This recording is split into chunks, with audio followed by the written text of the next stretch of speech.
Итак, что мы имеем? Небольшая чугунная топка для открытого горения с прямым дымоходом. Вот, загрузка производится здесь, внизу колосник.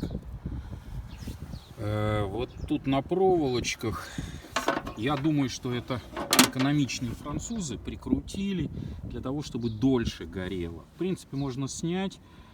Вот, решетка будет достаточно хорошо защищать от выстрелов, от стрельбы этих самых углей. Вот, ну, на самом деле, может быть, попробовать работать так. Так, в принципе, готово к эксплуатации.